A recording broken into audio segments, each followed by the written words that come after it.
नमस्कार.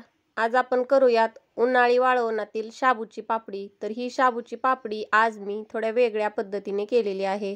तर ही पापडी तळल्यानंतर अगदी चौपट होते आणि खाण्यासाठी सुद्धा तेवढीच खमंग लागते आणि खुसखुशीत देखील होते.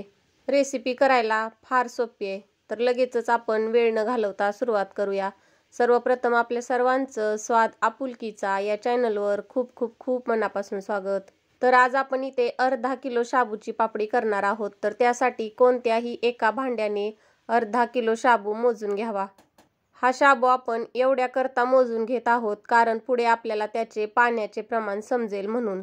तर आपण नेहमी खिचडी बनवण्यासाठी ज्या पद्धतीने शाबू भिजू घालतो त्याच पद्धतीने इथे मी अर्धा किलो शाबू रात्रभर भिजवून घेतलेला आहे.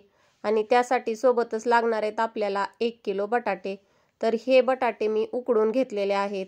उकडून साल काढून घेतलेली ही बटाटे सुरुवातीला आपण खिसून घेणार आहोत. तर खिसणीने या पद्धतीने ही सर्व बटाटी अशा प्रकारे खिसून घेतली. अगदी पूर्णाप्रमाणे मऊसूद असा हा बटाटा झालेला आहे.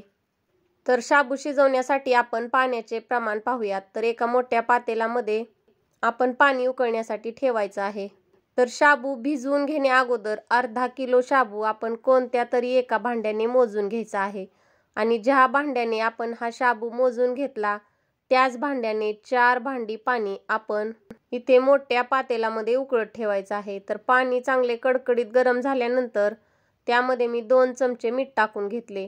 तर नंतर चव पाहून आपण कमी जास्तीला मीठ वापरू शकतो. सुरुवातीला मी इथे 2 चमचे मीठ टाकले आणि पाणी चांगले उकळायला यायला लागल्यानंतर यामध्ये मी भिजत घातलेला शाबू टाकून घेतलेला आहे. तर हा संपूर्ण अर्धा किलो शाबू मी इथे रात्रभर भिजवून घेतलेला आहे. सर्व शाबू आपण पाण्यामध्ये व्यवस्थित असा मिक्स करून घेऊ. अगदी 10 मिनिटाच्या अगोदरच हा शाबू आपला व्यवस्थित शिजला जातो. शाबू शिजण्यासाठी तसा फारसा वेळ लागत नाही. या अगोदरही मी उन्हाळी वाळवणाचे बरेच भाग तुमच्यासोबत शेअर केलेले आहेत. पाहिले नसतील तर आवर्जून पहा. उन्हाळी वाळवणाची मी वेगळी अशी एक प्लेलिस्ट सुद्धा तयार केलेली आहे.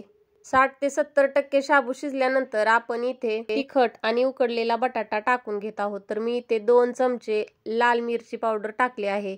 तुम्ही इथे हिरव्या मिरचीची पेस्ट सुद्धा टाकू शकता. ही लाल मिरची पावडर उपवासासाठीच बनवलेली आहे. म्हणजे वाळलेल्या लाल मिरच्या मी फक्त मिक्सरमधून फिरवून घेतल्या आणि त्यातील 2 चमचे लाल मिरची पावडर मी इथे वापरलेली आहे. खिसून घेतलेला बटाटा शाबूमध्ये टाकल्यानंतर याचे घट्ट असे मिश्रण तयार होते. तर तुम्हाला यापेक्षा थोडे पातळ मिश्रण हवे असेल तर थोडे पाणी उकळून घेऊन तुम्ही वरून यामध्ये मिक्स केले तरी सुद्धा काही हरकत नाही. परंतु मी थोडे पापडीचे मिश्रण हे घट्टच ठेवते. त्यामुळे पापडी आपली जास्त पसरली जात नाही आणि थोडी जाड पापडी खुसखुशीत सुद्धा होते. तर आपण याचे या पद्धतीने पळी पापडी करून घेणार आहोत.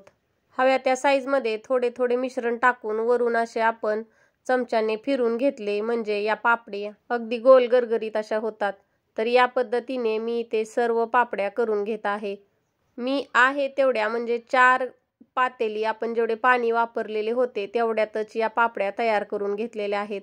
तुम्हाला जर मिश्रण हे घट्ट वाटत असेल तर थोडा म्हणजे अर्धा ग्लास पाणी यामध्ये तुम्ही उकळून नंतर वरून टाकू शकता. तर या पद्धतीने मी इथे या सर्व पापड्या तयार करून घेतलेल्या आहेत. या पापड्या आपण 2 ते 3 दिवसाकरता उन्हामध्ये वाळून घेणार आहोत. कारण आपण हे वर्षभरासाठी उन्हाळकाम साठवून ठेवतो. त्यामुळे या चांगल्या कडकडीत उन्हात वाळवणे सुद्धा तेवढेच गरजेचे आहे. या पद्धतीने मी इथे 3 दिवस सर्व पापड्या वाळवून घेतलेल्या आहेत. तर लगेचच तळून पाहूया. पापडी तळण्याकरता थोडेसे तेल कडकच असायला हवे. कडक तेल झाल्यानंतर त्यामध्ये आपण पापडी सोडून थोडी झाऱ्याने अशी प्रेस करून घ्यायची आहे. म्हणजे ही पापडी आपली गोल होत नाही. तर थोडी दाबून दाबून ही पापडी तळल्यामुळे व्यवस्थित अशी तळली जाते. तर या पद्धतीने मी इथे थोड्या शाबू बटाट्याच्या पापड्या तळून घेते. या शाबू बटाट्याच्या पापड्यासोबत कच्चे शेंगदाणे तोंडी लावण्यासाठी फार छान लागतात. तर पहा आपल्या इथे पापड्या व्यवस्थित अशा तळून तयार झालेल्या आहेत आणि तिप्पट ते चौपट या पापड्या आपल्या तळल्यानंतर फुलतात. अगदी लहान मुलांपासून वयस्कर व्यक्तींपर्यंत सर्वांना खाता येतील अशा या पापड्या खुसखुशीत होतात. तर या पापडीच्या 4 पट ही पापडी फुललेली आहे. शिवाय या पापड्या करायला सुद्धा तेवढ्या सोप्या आहेत. अगदी पहिल्यांदा बनवल्यात तरी सुद्धा या छान होतात. तर ही शाबू बटाट्याची पापडी अवश्य करून पहा. पुन्हा भेटू अशाच एखाद्या छानशा रेसिपीसोबत. धन्यवाद.